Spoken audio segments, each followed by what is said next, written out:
Welcome to Arike's Corne, and I'm your host, Ariyike on here, the medical presenter with the healthy presentation. And in this space, in this corner, where impactful conversations meet purpose, I'm here again to give you another healthy dose.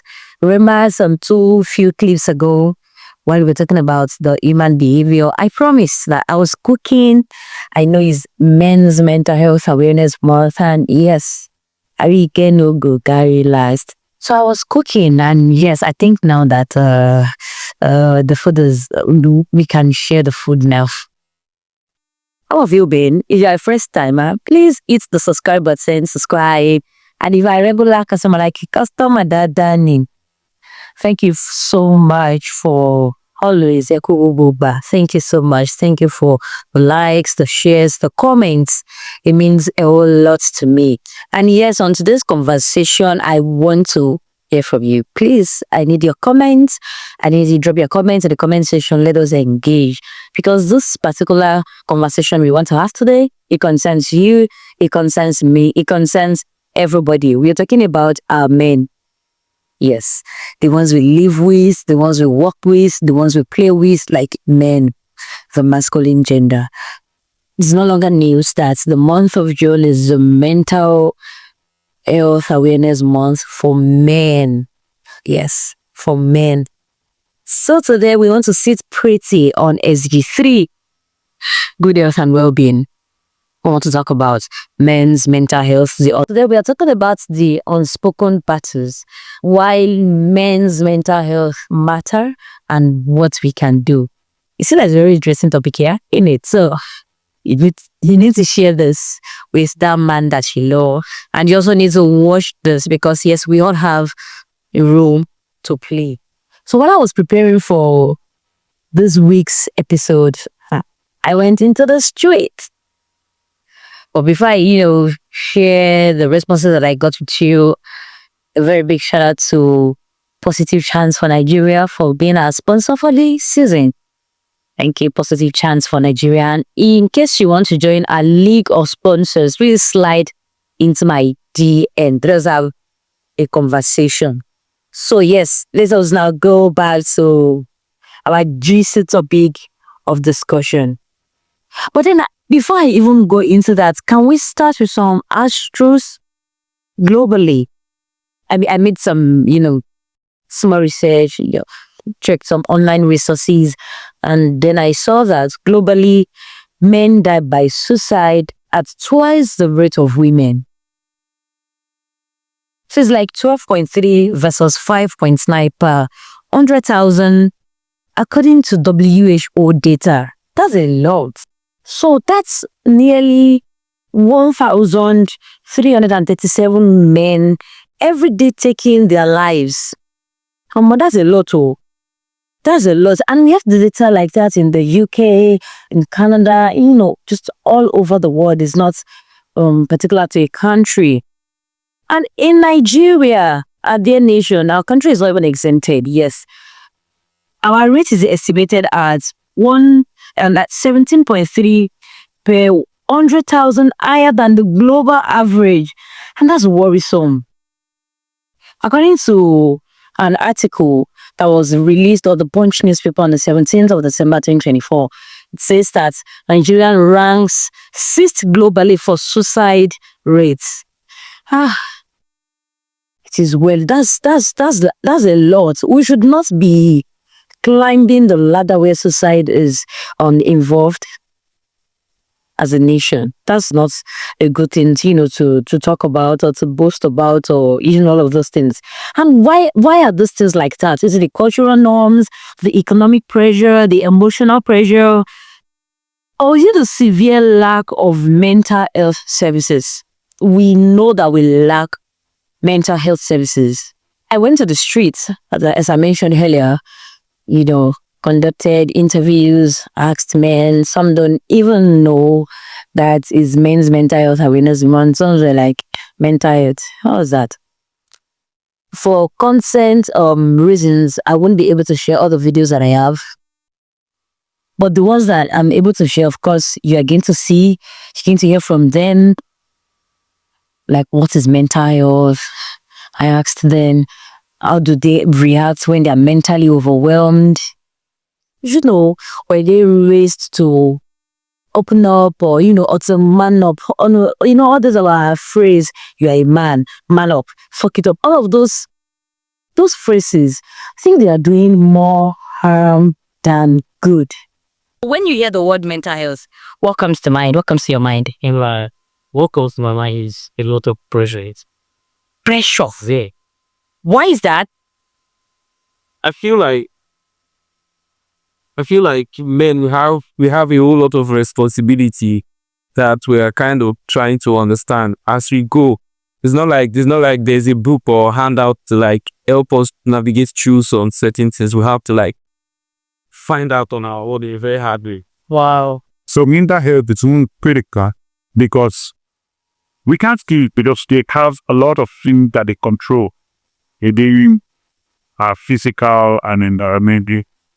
How we relate to people, how we talk to people, how we take what the impulses that go around in our bodies and how you respond to stimuli too.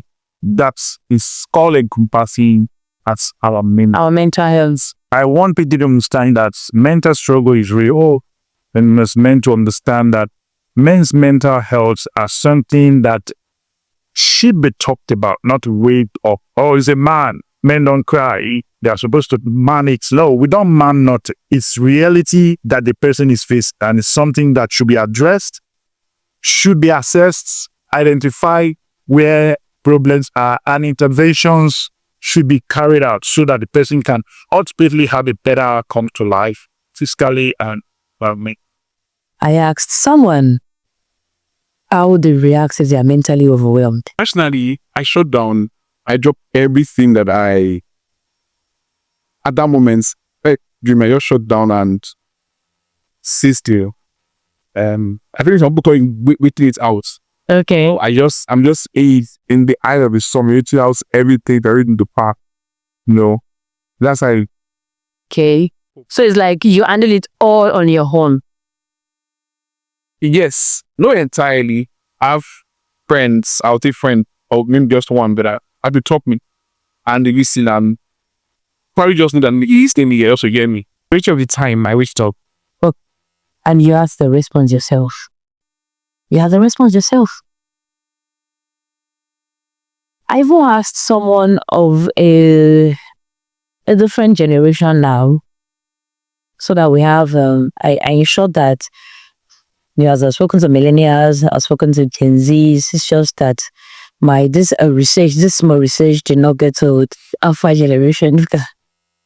Okay, so I asked, what emotions does he think that society doesn't permit man to express? And he said, they have forgotten the fact that men also cry. Okay, so you think men should cry? Not in that far, but the fact is, men also like have feelings.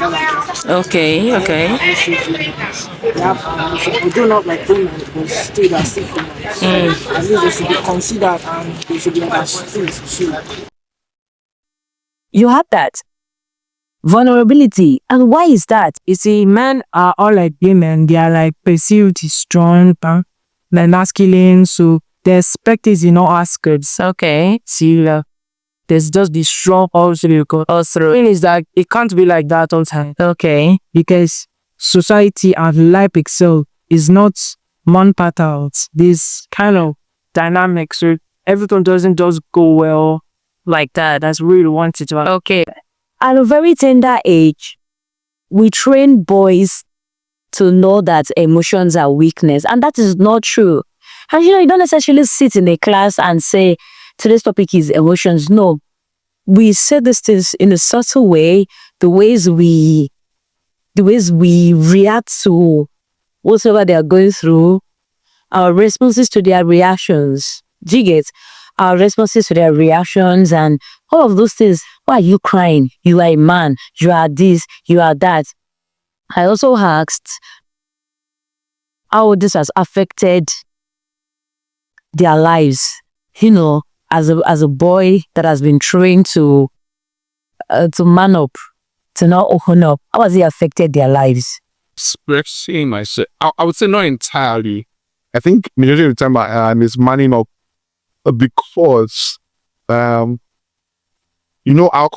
culture says I am soaking in depict strengths. So I think I grew up soaking up pressure.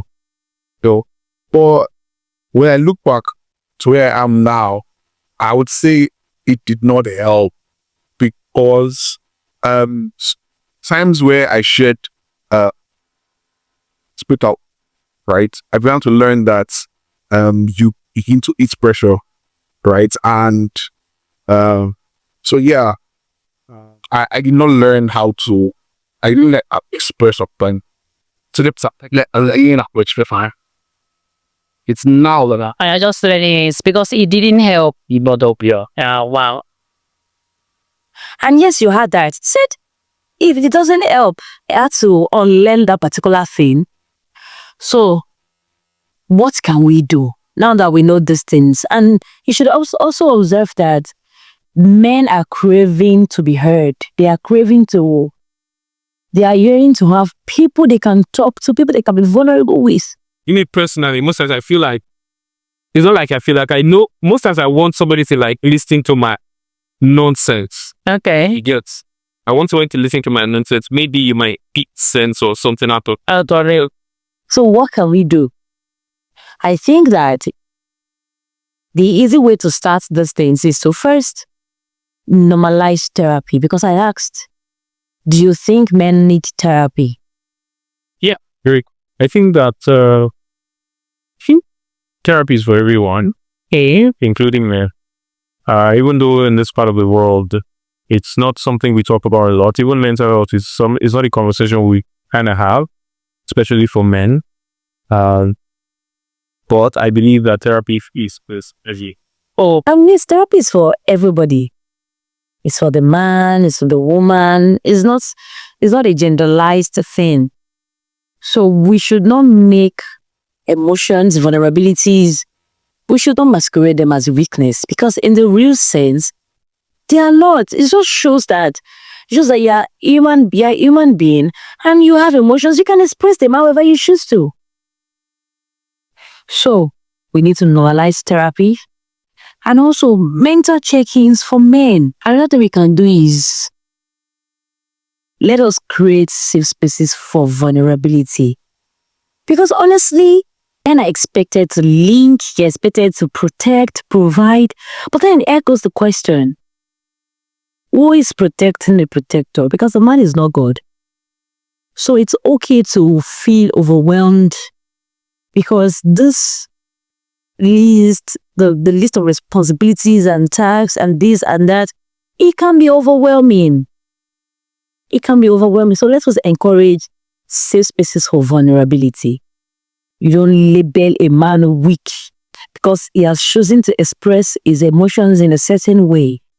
You don't label a man weak because he's crying. No, let us change the narrative from strong men don't cry to strong men feel and still rise. Because whether or not you like it, however you choose to express your emotions has not reduced your value as a man. You're still a strong man regardless. So, strong men don't cry, no. Strong men feel and still rise, yes. That's it.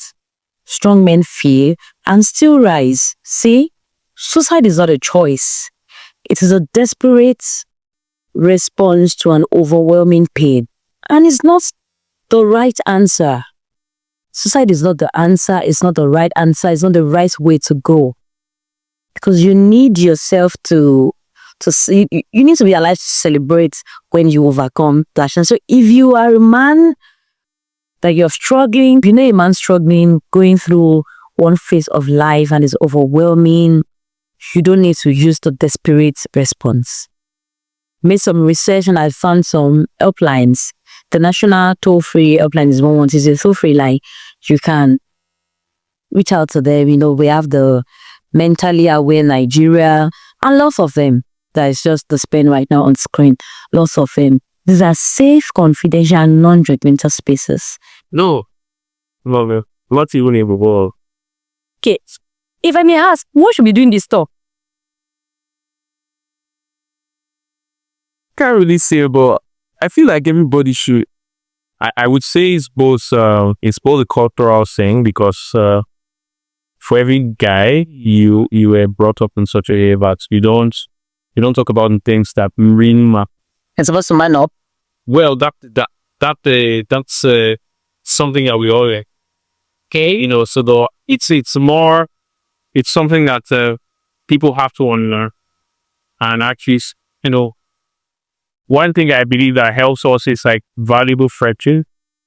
Being able to have people that you can actually speak, you know, about what they're facing. But it's also something that,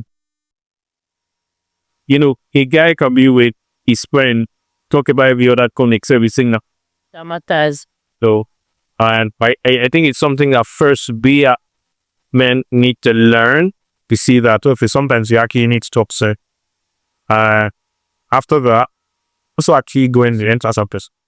Yeah or no, or let me start. No, actually, because see, you part of the words, mental health is really something that is stigmatized. People associate anything mental health.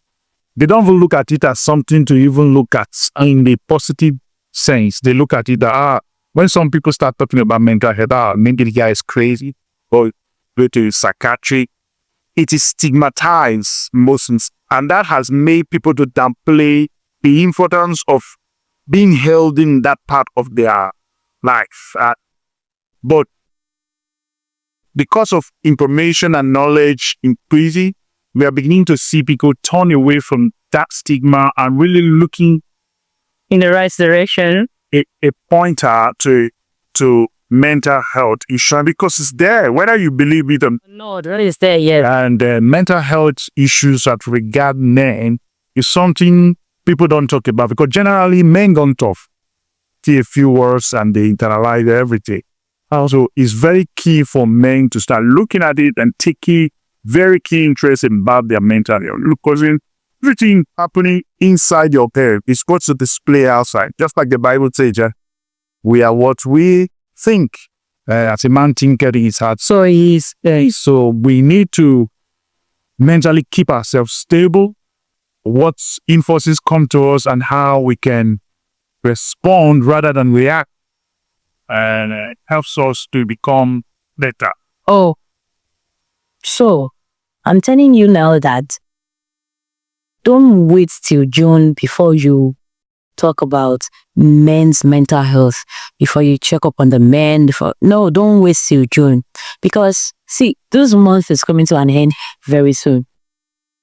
So you don't have to now sit back, not do anything about it and wait till next year, June, before we talk about men's mental health. No. Because those men have learned over the years what we are trying to confront now. So it is not somebody's just one talk that is going to change these things. We need to talk about these things over and over again. You can join your voice to a movement. Let's talk about this. And most importantly, men, it's about time you started talking about these things. Move from, oh, I wish, and to reality, to start doing it. Some are now liberated. They have now grown over the years. They are now mentally aware. Yes, so people like you need to start talking about those things so that people that are still on the other side, you can probably hold their hands to walk through the path. And, it continues like that. It continues like that till we have a society of men that are mentally aware.